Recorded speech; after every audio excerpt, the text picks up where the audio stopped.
Today, I want us to talk about the world of Islam. We'll end up talking about where it began, how it began, some of the basic ideas about it, and how it's had an impact on history. So, remember now, the world of Islam comes from the Middle East. There was a time before Islam. There was a time in the Middle East where there was no Muslim faith there. So we're going to talk about that too. So we often connect Islam with Arab people, which I think is correct.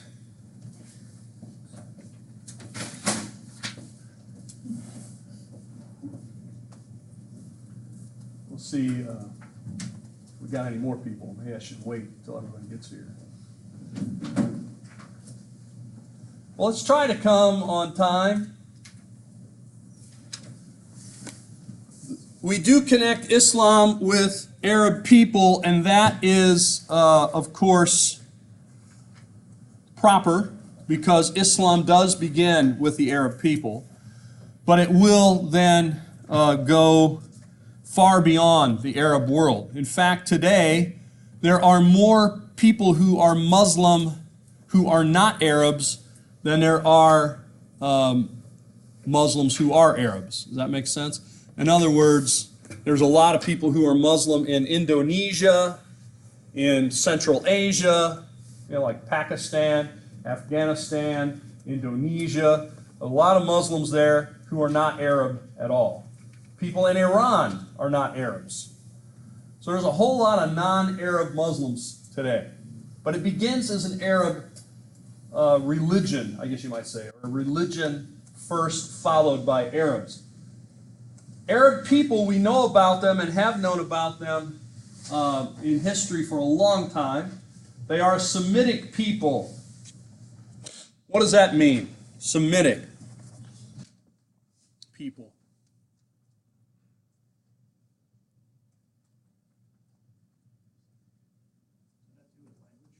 It does have to do with language. What's that? Yeah, there are languages that are Semitic language. You know how they get the name Semitic? A lot of these language names. You ever read the Bible? Ishmael. Ishmael? Well, really, it comes from from Noah's sons. He had a son named Shem. So Shemitic is the language group that was originally identified with Shem. Okay? Anyway, that's where it comes from. So a lot of those languages, there's Hamitic languages, like name for Ham, and so forth. So, anyway, the Semitic people speak a Semitic language. So as we've already mentioned in here more than once, several times, languages become the way in which people groups are identified together, and people groups are by anthropologists, historians, and others. So, but they have a long history. The first sort of outside reference to them is by Herodotus.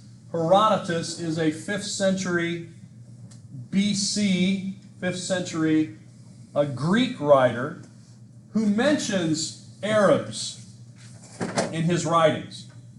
And of course, they weren't new then, but that's just one of the earliest ancient references we have to Arab people. Another interesting time period of Arabs before Islam are the Nabateans, the Nabatean kingdom. The Nabateans lived from a kingdom from about 200 BC to about 100 AD, about 300 years or so. The Nabateans were early Arabs. Their capital was in a city called Petra. You may have heard about Petra. You may have seen pictures of Petra because it is a World Heritage Site. It is an amazing place to visit. It's in the southern part of Jordan. So if you ever get a chance to go to Petra, I would definitely encourage you to do that. Petra is the kind of place that, there's no other place quite like it. I've been there many times, but every time I go, you know, I always kind of see something new. I always am glad I went. Okay. If anybody here ever heard of a guy named Indiana Jones? Yeah. Yeah. And there is the third Indiana Jones movie. What's it called? The Last Crusade. I don't know if you saw that movie, but if you see that movie and you go to the very end of the movie and they go in, Indiana Jones goes into a place that's supposedly a Crusader knight is in there with the chalice of Christ. You know what I'm talking about? The place that he goes in is Petra. They go through the Sikh, they go through a gorge, and he goes back into a thing that kind of looks like a big temple, which is really a tomb. And he goes back in there, and that's where he has to walk across the thing and get back. A lot of that stuff's not in there, but all the outside shots of it is Petra. So anyway, if you ever watch that movie again, know at the very end of the movie they are in Petra, at one of the most famous places. This is a place that's much harder to get to and much bigger, but it's carved, this stuff is carved right into the sandstone, and they make it look like a building, but it's really, this is the stone itself, just chiseled, carved to look like a building. So it's a facade of a building. It looks like a two-story building. And you go back in there, you can go in there, but it's a rectangular tomb. Okay? By the way, if you went to this place, it used to be you could go over here. Don't tell anybody, you know this. But you can go over this way and you can climb and get yourself all the way up to the top up here. There's an urn up there. I have done that. They don't want you to do that now because a guy fell off, a German tourist. Oh yeah, he was quite dead. Yeah, you're not going to survive that. That's a long ways down. For example, I'm about 6 feet tall, a little over 6 feet tall. If I was standing here, I'd be about that big. If I was up here, I'd be about that big. Okay? That just gives you an idea how big this thing is. How long does it take you to climb up there? That doesn't take long. 10 minutes. Well, I mean, to get up to where this is, it's going to take you a couple hour and a half, more than an hour. Even if you can run the whole thing, because it's all uphill. You got to climb all the way up to get up to this spot. Once you get up to this spot, then you can climb around this way and get up to here. They have signs up now that say don't do that. They kind of have a guard that tries to stop you. I still think probably some people do it. I'm not recommending that you do it because it's very dangerous. But what some people used to do, like me, is they would go to the very edge here and you take a picture straight down. Let's say other people down there, you can see how small they were, that kind of thing. So anyway, it's a neat picture from up there. But don't do it. Well, the Nabateans set up a whole kingdom and became quite wealthy doing trade. And the trade that they were doing was taking goods through the desert from places like, goods that were coming from India and China, coming across the Persian Gulf, and then those goods would make their way by a camel caravan to Petra, and then from there they would go on to the Mediterranean, to the Red Sea, and so forth. Make their way to Europe, So the Nabateans built their kingdom on trade. Now, the other thing we want to think about when we think about Arabs, early Arabs, are Bedouin. Bedouin people, perhaps you've heard of. Bedouin are nomadic, or perhaps more technically, semi-nomadic peoples who have lived in the area there for, hundreds, probably thousands of years. And they are shepherds, primarily.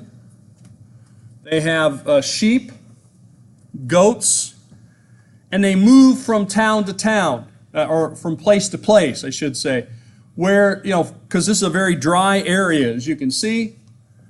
So you've got to go where there is food, you got to go where there is water, and depending on the time of year, that changes. So in the winter, when it's wetter, they are in certain places, and then in the summer, they have to move to other places to make sure their sheep have enough food and water. Now, the whole culture develops around the Bedouin. And one of the things about the Bedouin, of course, is they don't have towns and they don't have villages and they don't have regular houses. They live in tents. But there are some things that they can't get, like grain, because they don't plant fields, they don't have fields. But of course, they want grain. Sometimes they will trade and barter with others, but at other times, they will come into a village or town and take what it is that they need. It'll be a raid. It'll be a, whatever you want to call it. I mean, they come in and by force, they take what it is they want or need. So including food, maybe some tools, weapons, sometimes people. They take people, especially young ladies, to be wives. Hard-meeting ladies out in the desert. Where are you going to go? You swipe left, you swipe right, I don't know. But out in the desert, they don't have any places to meet the ladies, so they have to come to town. Sometimes the ladies aren't that interested in going out into the desert, and so they would actually kidnap people as well. So I tell you this because the Bedouin culture is also part of the background of Islam. Okay? At one time, Muhammad lived with the Bedouins. He was sent there by his uncle to live with them. And they were considered to be tough. He wanted to toughen him up and let him learn how to live on his own, how to be independent, and that sort of thing. Okay. Well, here are the Bedouins. By the way, you see these camels. I took this picture a few years ago. These look like small boys, but they're actually teenagers. This guy, I think he told me he was 17. Yeah. They're coming from Saudi Arabia into Jordan. They had a whole herd of camels. I don't know how many they had, at least 100 or so, maybe more. And they were bringing them by foot from Saudi Arabia to Jordan. Why? Any ideas? Trade. Just trade, yeah, sell them. Yeah, they're there to sell them. They're there to sell them for a very particular reason. For lunch. In other words, people eat camels as well as ride camels. The camel becomes everything to the Bedouin. The camel is your transportation, so it's like your car or whatever. The camel is also the skins of the camel becomes your tent, your home. Becomes your, like for your shoes and anything you're going to make out of leather, you'd make it out of camel leather. You can also milk camels, believe it or not, and camel milk is made into a cheese and also into they kind of dehydrate it and they have it in a ball. And then they break some of it off of that and put it with some water and it makes it kind of like milk, kind of like a rehydrated. Well, anyway, it's delicious, by the way. I've tried it. It's a little salty. Anyway, and you can actually eat the camel itself. The camel is, according to the dietary laws of Islam, a clean animal.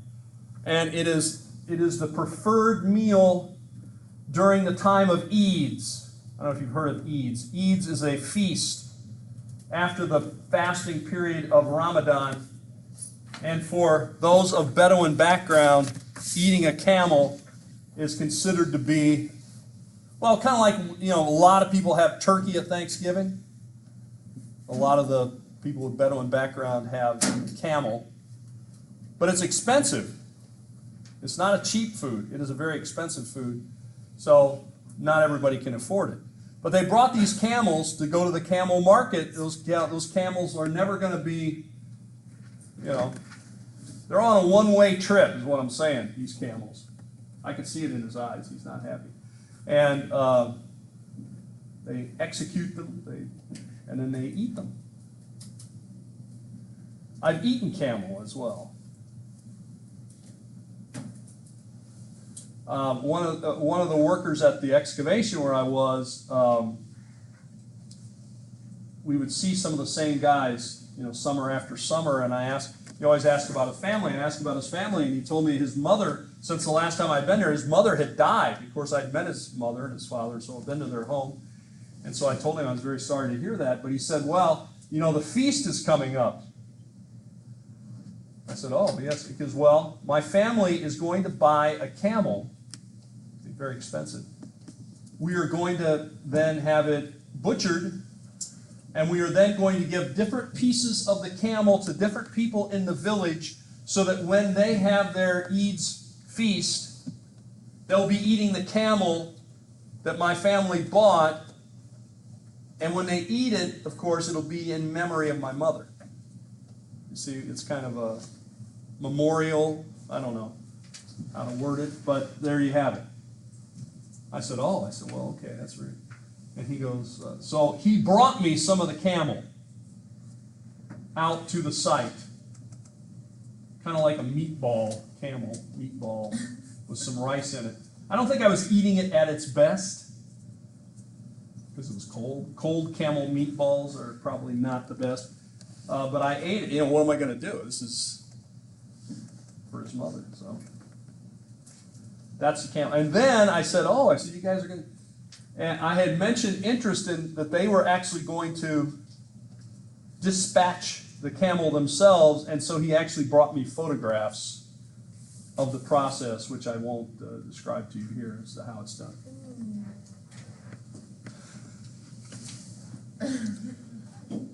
This is before the day of having it on your phone. He actually took them and had them printed, and he gave me the prints. I probably have them somewhere. I don't know where they are. I probably didn't throw them away. I don't know. Well, they also have tribal organization. This becomes very important for, as you can see, family is extremely important within the Arab world. It's the most important thing of all, is your family. That's like, that's what they ask you about. That's what they want you to ask them about. How is your family? How is your brother? How is your father? How is your mother? That kind of thing. How are your children? To them, that is the number one thing, that you would talk about and be concerned about. And tribal organization, that's the organization above what we would say like mother, father, and children, but uncles, cousins, grandparents, into a larger family unit that I'm going to call a tribe. The sheikh is the ruler of the tribe. The sheikh. The sheikh becomes a kind of judge, sort of like a combination of a mayor and a judge and I don't know. He's the guy that makes decisions. So let's say there's a dispute between two people. They cannot resolve the dispute. They would take it to the sheikh. The sheikh does have a council of elders. The sheikh would hear the case, and then he would hear from the elders, and then the sheikh would make a decision. When the sheikh makes a decision, that's what's going to happen. Okay? That's how it works. Also, that is embedded in Islam, that idea of tribalism, clans, sheikhs. And I've already mentioned the camel. The camel was, for the Bedouin, everything. They call it the ship of the desert. This is what you haul things on. It's how you transport things. Well, anyway, they were conducting trade. That is, Arabs were been conducting trade for a long time between the Persian Gulf to the Mediterranean Sea. The goods that they are transporting coming from the east would be things like silk, spices, things like that. Luxury items. Luxury items are valuable things that don't take up a lot of space. Like jewels, spices. You can haul quite a bit of spice on a camel, right? And at this time, spices are very expensive, so silk doesn't weigh much, but it's very expensive. Okay, you get the idea? So that's the kind of stuff that they're hauling. Now, pre-Islamic Arabs, that's what we've been talking about. If we take a look at their religion, they are polytheists. That should not surprise us because everybody we've been talking about so far is polytheists, right? Except for the Hebrews. So, they believed in many gods. Here's one of their gods. This is a Nabatean god, Dusaris. This was in the Petra Museum. There's a little museum there. Has some interesting stuff in it. Last time I was there, this was not in there. I think it was on traveling on a display internationally. But this is it. It's got a face. It's like a blockhead. A pillar god, if you will. We have a lot of pillar gods in Semitic religion. You ever heard of Baal? Baal? Baal is a pillar god, for example. Ashtaroth, the Asherah poles and so forth. Well, anyway, this is sort of it. And down, writing in the bottom down here, this is early Nabatean writing, which is a form of very early Arabic or Semitic writing at the bottom. All right. Now, there are lots of different gods represented by stones, by carvings. We could call them idols if you want to. There was one god represented by a black stone meteorite. This god's name was Allah. There was a shrine in Mecca to all the different religions. So what I'm trying to tell you is that Mecca was a religious shrine before Islam. You probably know it's a religious center of Islam. But even before Islam, Mecca was a religious center, and it had all kinds of stones dedicated to all sorts of different tribes, tribal gods, including a black stone, most people believe was a meteorite, to Allah. Mecca is also a very important central city for trade because it is along the coast of the Red Sea.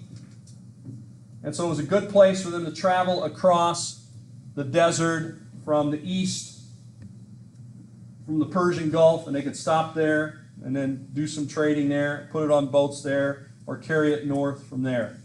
So Mecca was a very important center for trade and religion before Islam, hundreds of years before Islam. Pre-Islamic Arabs were involved in this trade, and they were at a height of power during the Nabateans up to about 100 AD. Then the Romans take over the trade, and so that cuts them out of it. And but once the Roman Empire declines, then guess what? The Arabs take it back again. And so we see from about 400 to 600, their trade is improving. Prosperity is going up. With that, however, there are still disputes over trade routes. Because remember, you're going across the desert. There's only so many routes that you can do that and have any access to water. There are very few places where there's water, very few places that are good trade routes. And so there's conflict. Sometimes people fighting over the routes, sometimes people trying to steal the cargo that people are carrying, as you might imagine, hijacking their stuff. Mecca becomes an important place because Mecca was this religious center, and so there had been traditionally this rule that you would not fight while you were in Mecca.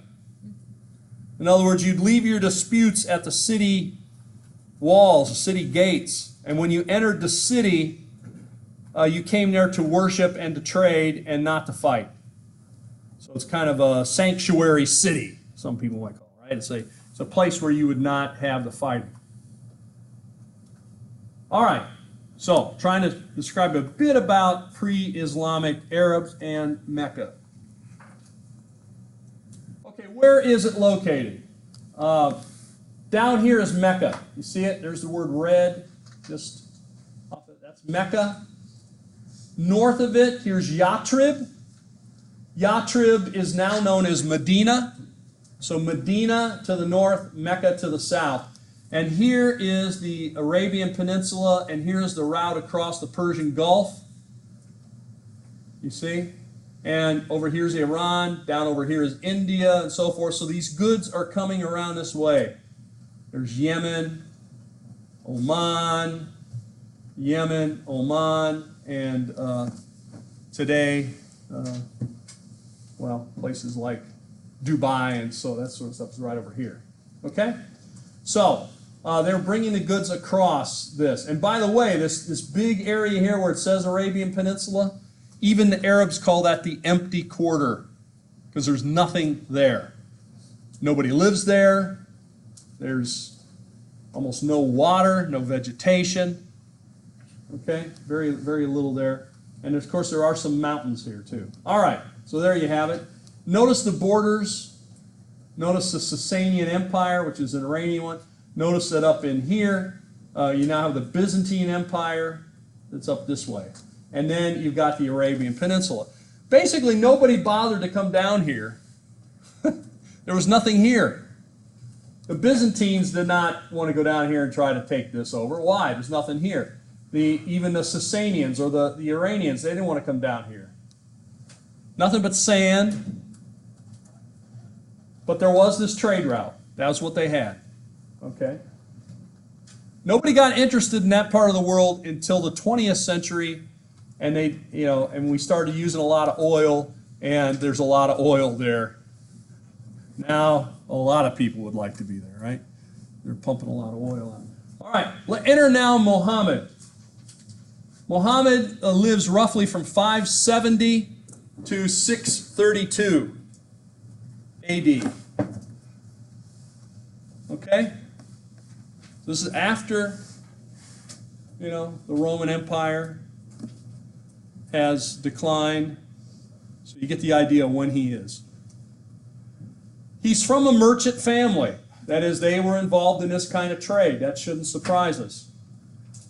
He is orphaned. Something that's very important to know about Muhammad's background is that he was orphaned at about the age of 6. This is very important because remember I told you that family is one of the most important things in Arab culture. And Muhammad is left without his parents. This makes him very vulnerable. Orphans are vulnerable in every culture. And so, basically in Arab culture, you are protected by being a part of your family. People know if they mess with you, they're also going to have to answer to your family. But if you don't have the family unit behind you, you're much easier target. Well, he has to go and live with his grandfather for a while, with his uncle. His uncle sends him off to live with the Bedouin to toughen him up. And eventually he starts to work on a caravan himself. He becomes the manager of a caravan. And then Muhammad got rich the old-fashioned way. He married money. I think I've mentioned that in here before. You can fall in love with a rich person as easily as a poor person. So if you fall in love with a rich person, they've already got the money. That's how Muhammad got his money. He married his boss's widow. The guy who had the caravan that Muhammad was managing died, and Muhammad got married to the widow. Now Muhammad is the boss. And Muhammad's got a lot of spare time. Because, bosses just kind of sit around their office and, do the video games and stuff while you're doing the work. Well, don't tell them I said that. But in other words, bosses have a lot of flexibility with their time, a lot more than, working in the caravan. And so he had a lot of questions about religion. He would go up into the mountains and meditate. And he was saying, I don't understand why there's so many religions. I don't understand why, people don't agree. And of course, most people believe, who are not Muslim anyway, that Muhammad was highly influenced while he was doing the caravan trade through meeting Jews and Christians and others to actually contemplate Judaism and Christianity as well as the polytheism of the Arabs. So while he's up in the mountains one day, meditating, the mountains looking down over Mecca, about the age of 40, he said he began to receive messages from God. Visions from God. These messages came to him by an angel. The angel's name was Gabriel. And Gabriel said, I'm here to try to answer your questions. God knows you got many questions. And so he began to receive revelations from the angel Gabriel in the mountains, according to him. Yes? So is Ishmael the forefather of Muhammad? Or, Well, we'll get to that. Ishmael, so I don't want to confuse Bible study with. well, Ishmael is mentioned. Well, a lot of stuff that's mentioned in the Bible is mentioned in the Quran, Right. including Ishmael. But Ishmael is, of course, one of the sons of Abraham. And we'll get to this later, but basically the idea here is that he believed that the Old Testament was distorted and that the lineage did not, it went through the eldest son of Abraham, which was Ishmael. So Ishmael is the Abraham, Ishmael, and then all the Arab people descended from Abraham through Ishmael. Whereas for the Jews, it's Isaac, it's Abraham, Isaac, and that the lineage goes through the Jews. Okay? All right, let's move on. Muhammad then begins to preach what he is receiving.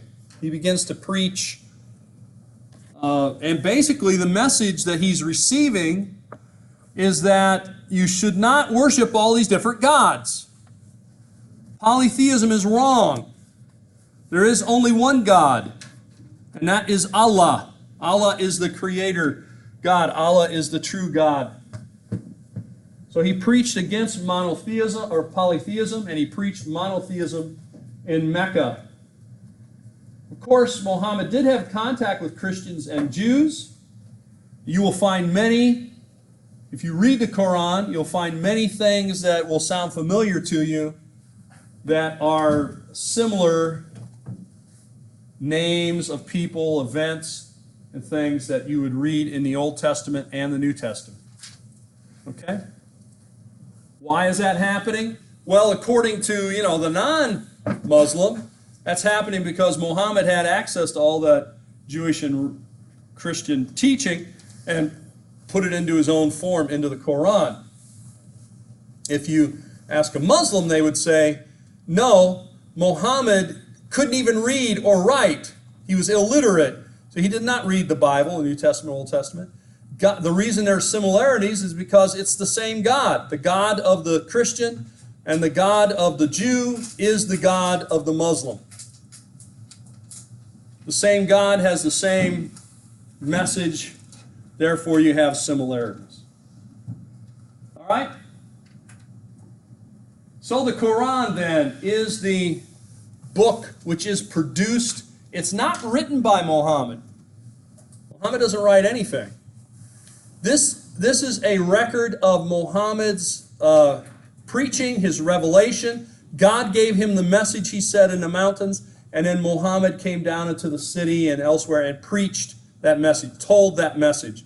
His followers record that message and write it down, and that becomes then the Quran. The Quran is about the size of the New Testament. You're looking for length. It is a collection of Muhammad's visions written down by scribes. In the Quran, Jews and Christians are mentioned. They are mentioned as people of the book.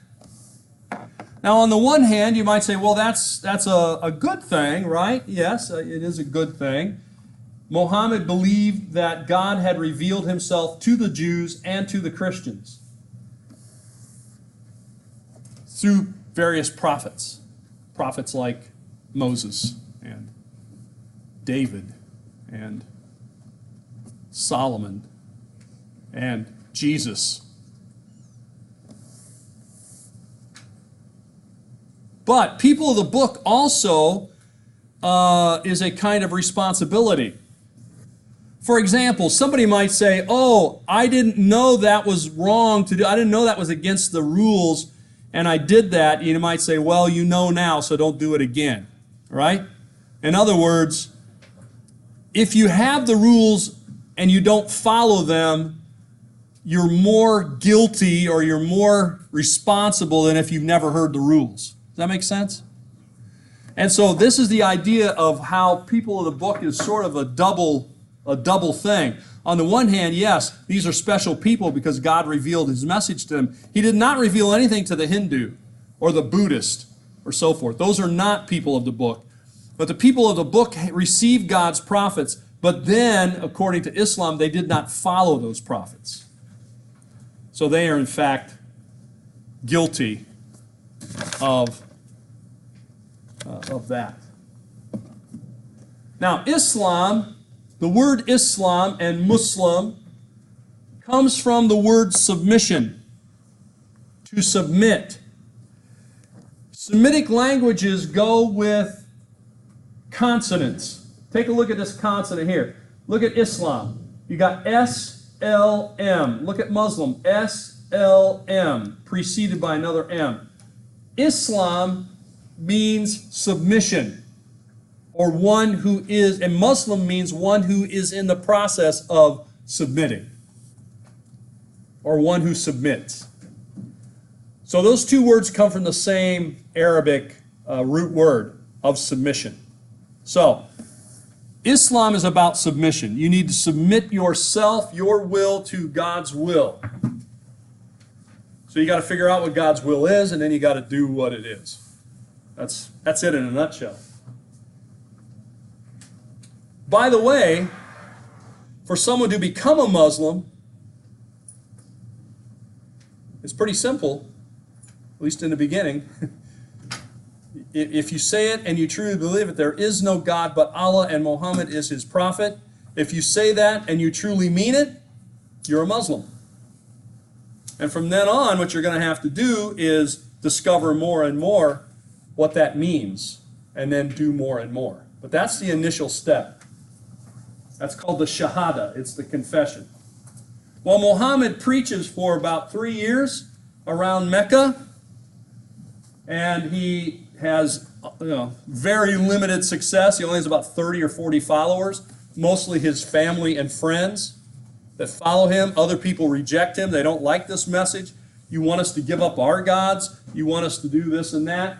And so in 622, Muhammad will flee Mecca. It's called the flight, the Hijra. In 622, he will go to Medina, or Yathrib. Yathrib will change its name to Medina. Medina means city of the prophet. This is actually what sets the calendar of all of Islam. The calendar of Islam is set to 622. While in Medina, Muhammad gets many more followers, and even the Bedouin nearby, and so he has much more success, if you will, much more conversions here, and the followers of Islam becomes much greater in Medina.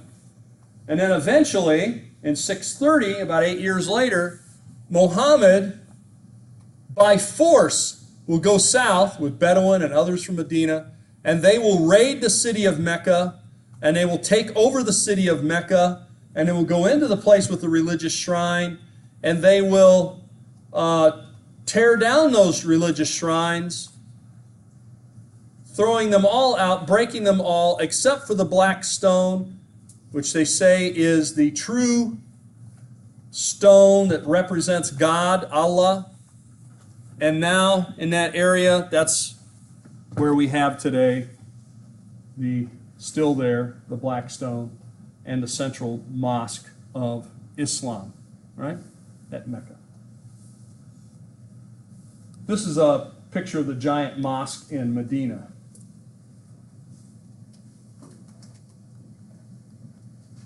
So here we see Mecca, Medina. Now, what's going to happen is that once Islam gets established here, it's going to spread in Arabia, but remember, there's not a lot of people down here, and it's right along the coast and out into the desert. This is where Islam is. But over the next roughly 100 years, Islam is going to greatly expand. It's going to expand into Persia and Egypt and North Africa and Spain and Afghanistan and Pakistan. So within 100 years of Muhammad's death, Islam has spread tremendously. If you ask a Muslim, how could that be? You know what they'll say? God's will. That's what they're going to say.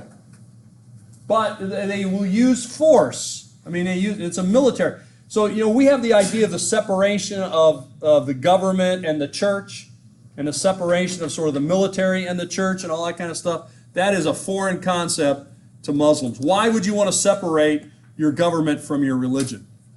The Muslim would say. That doesn't make any sense. They should be tied together, and they are. Well, here is the place in Mecca that becomes established. Here is where the black stone of Allah is located. It's in a cubicle building covered with black curtains. They lift them up sometimes. In one of the corners you can see the black stone, the meteorite that is in place there. And in fact, when Muslims pray, they're praying towards this black building. They're actually praying towards that black stone. So what you see here, these are all people. You see all this? These are all people in there. And look, they're circular. Most Muslims everywhere around the world pray in a straight line. You would pray in the direction towards Mecca. So I don't know which direction we are here. I guess Mecca would maybe be that way. So we would find out which direction that was. And that's the direction that we would line up in any room or building. If we were building a mosque, we would build it so one of the walls we would stand and we'd be facing Mecca. If it's a building that's being repurposed into a mosque, you're often at an angle. But instead of having straight lines, when you get to Mecca, here's the only place where they pray in circles, because they encircle it here. And you see them going around in a circle as they would pray here. Because it's really Mecca, it's really this black building, it's really that black stone that they're praying towards. By the way, the first place that Muslims prayed, in an intervening time while Mecca was still a pagan place, what direction they prayed? Towards Jerusalem. Towards Jerusalem. Jerusalem is the third most holy city in Islam. Mecca is the first, Medina is the second, and Jerusalem is the third. You can go up to the Dome of the Rock. I went up there again last summer. Went with a few of the students from the excavation. And they won't let you inside anymore to see see the stone. There's a stone there which they say Muhammad ascended into heaven from that spot, because that was the spot where Abraham had been. Anyway, I've been in there in past years, but not anymore. You're not allowed in unless you're a Muslim. Well, visit the Kaaba, and he declares it a true shrine. He orders everything else destroyed, and that's when this gets established.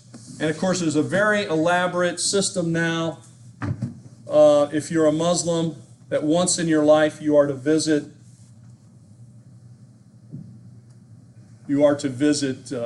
Mecca, at least once in your life, if at all possible. You go on a pilgrimage. You go on a Hajj. Okay? All right, so just some basic things about Islam. Number one, it's monotheistic. Monotheistic. When I've been in Muslim countries, sometimes they'll ask me if I believe in God.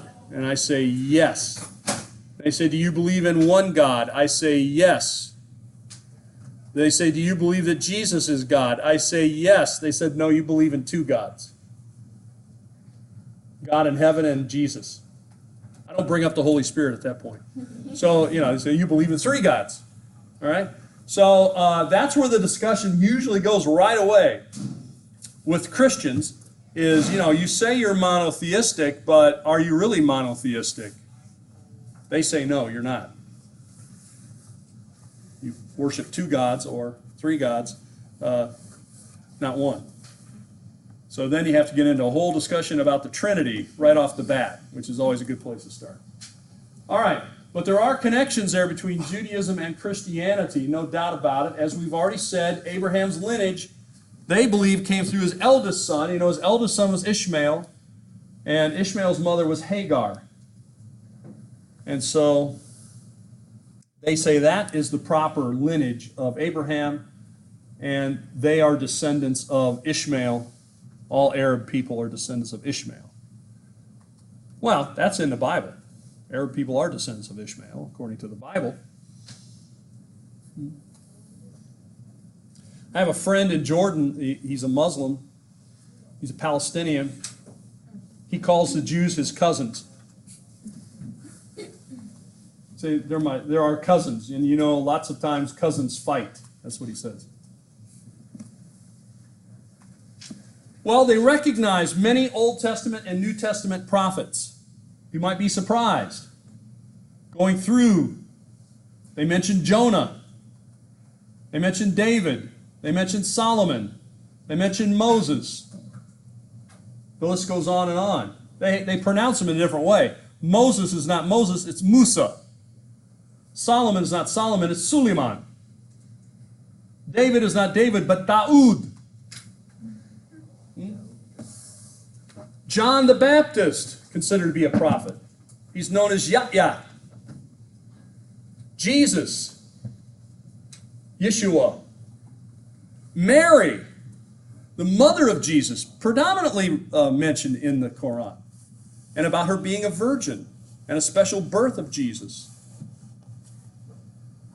How Jesus defended his mother even when he was just a baby, a child, telling people, leave her alone. Well, you can read these stories for yourself.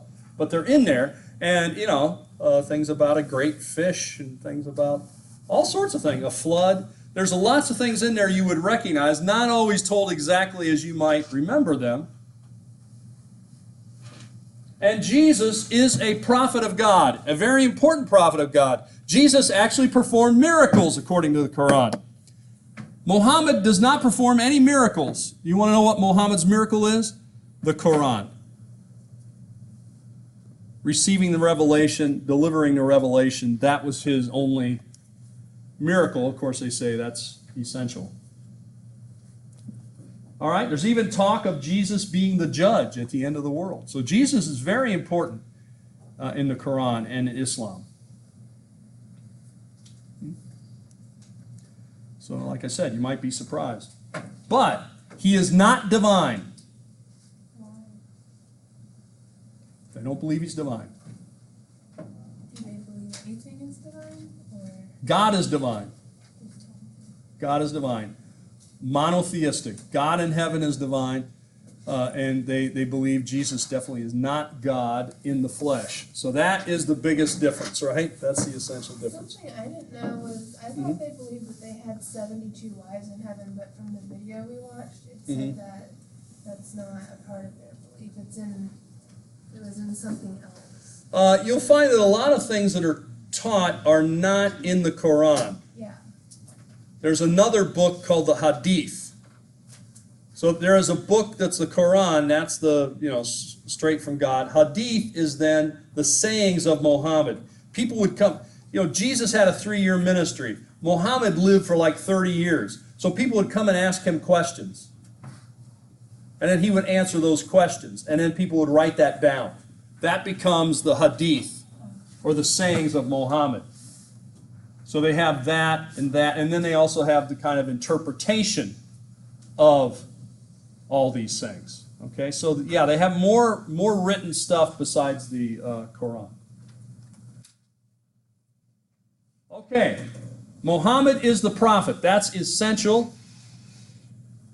Like I said, There is no God but Allah, and Muhammad is his prophet. That is called the Shahada. That is the confession.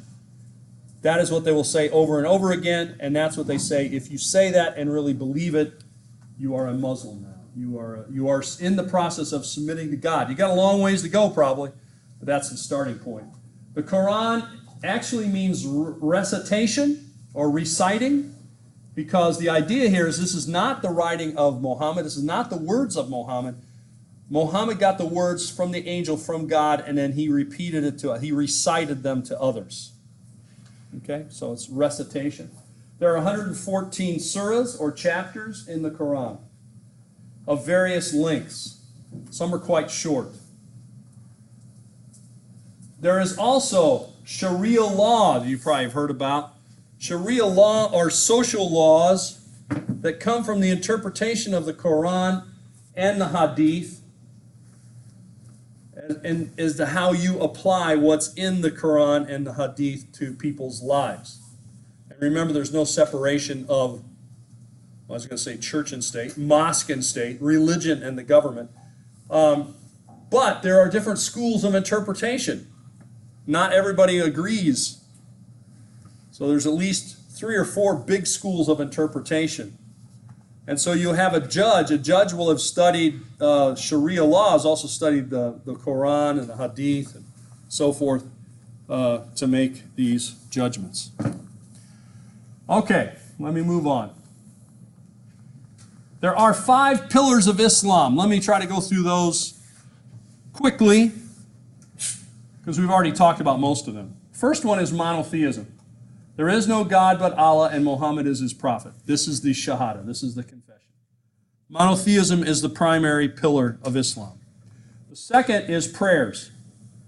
You should pray 5 times a day facing Mecca. Now, if you look in the Quran and try to find where it says you should pray 5 times a day facing Mecca, guess what? You're not going to find it. It's not there. It talks about prayer, but it doesn't say 5 times. Where do we get that from? Later on, Muhammad set up the practice of praying 5 times a day facing Mecca. And that has become the standard. Okay, so that is not in the Quran, but that comes through the practice of Muhammad, who, like I said, lived about another 20, 30 years after Islam began. By the way, this is that black cube where they've lifted up some of the curtains, and you see these are all people around it here. All right, let me move on.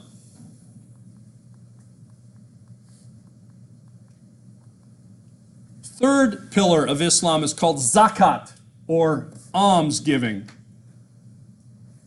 You would donate annually 2.5% to the poor. Now in Christianity we talk about giving. How much do we give? What's the sort of standard? 10%, right? Call that a tithe. But 10% of what? Your first. Like if it's monetary. Well, it's not just monetary though.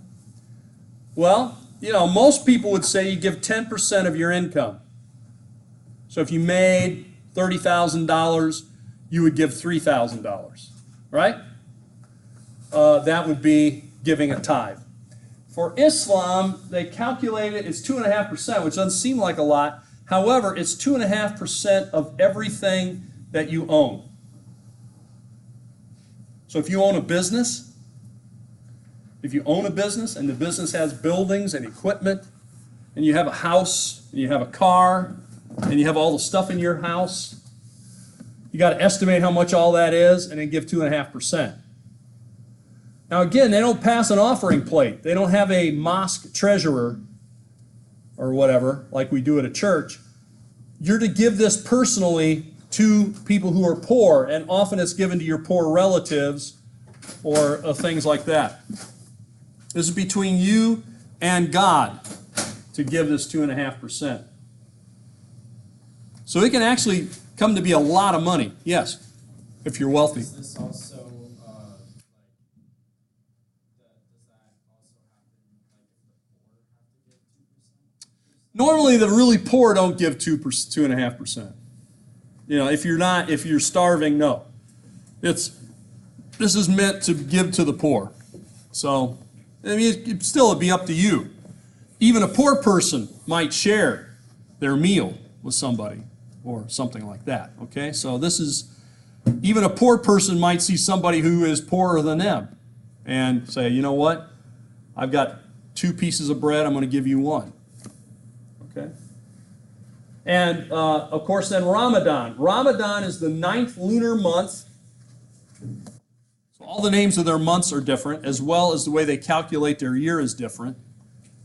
We don't have enough time to go into it. They're lunar months, so they don't coincide with our solar year. Anyway, during the 9th lunar month, which is called Ramadan, it's a month of fasting. A month of fasting where you would not eat or drink in daylight hours. So if the sun comes up at 6 a.m. and the sun goes down at 8 p.m., you wouldn't eat or drink during that time. You would eat or drink after that time. So when the sun goes down at 8, guess what? You're going to start eating right at 8. Right? And you'd have a big meal then, and then you would get up early and you'd have a big meal before, and you try to sleep in the middle. It's not a time when people are in their best mood during Ramadan. I've been in the Middle East during Ramadan. No eating or drinking, no smoking, no sexual relations. You are to abstain from basically everything, and when you feel hunger or whatever, you're supposed to identify with the poor, identify with them, and then say, okay, I now know what it's like to be hungry, so it's going to be easier for me to help those who are hungry. The Hajj. The Hajj is the 5th, and this is a pilgrimage to Mecca. Once in your life, travel to Mecca. And it's an very involved thing. It will take you weeks, probably about 6 weeks. It's usually pretty expensive, so most people have to save up for it their whole life and do it towards the end of their life. But there is no prohibition. You can do it every year if you have the means and the desire. Yes? So is it Hajj or Haji? H-H-A-J or H-A-J? Hajj. Yeah. Haji, Haji would be like a person. Usually, Haji is slang in Arabic for grandpa. Kind of like, a name of calling somebody Gramps or Grandpa or whatever.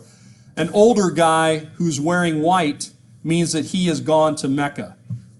And an older woman would be Hajia, a woman who's gone to Mecca. Okay? But they kind of become a generic identification for those who are older. But we still have a couple minutes, so let me do a couple more rules that you probably know, or maybe you don't know. There are some strict rules of conduct and living. One is dietary. They have dietary laws much like kosher laws, although not identical. No eating of pork, for example. No drinking of alcohol is allowed. And then there are others, like other animals and stuff they cannot eat. Clean and unclean. Honesty is imposed.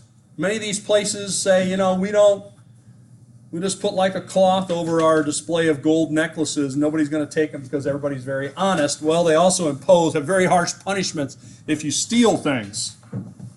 They can cut off your hand if you steal something.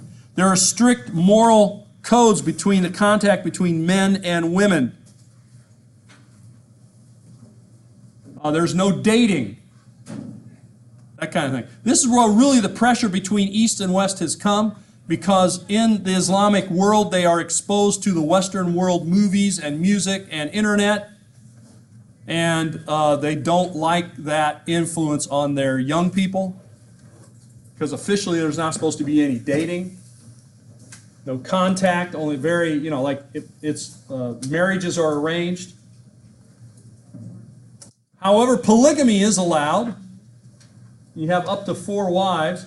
In my practice, I've not found very many men who have 4 wives. I'm not saying it doesn't happen. You have to be very wealthy, because each wife has to be cared for in the same way. So that means you need 4 houses. You need 4 of whatever, right? Whatever you give the one, you have to give to the others.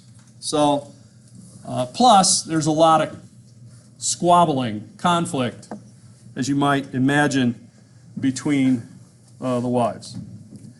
All right, we'll leave it there for today.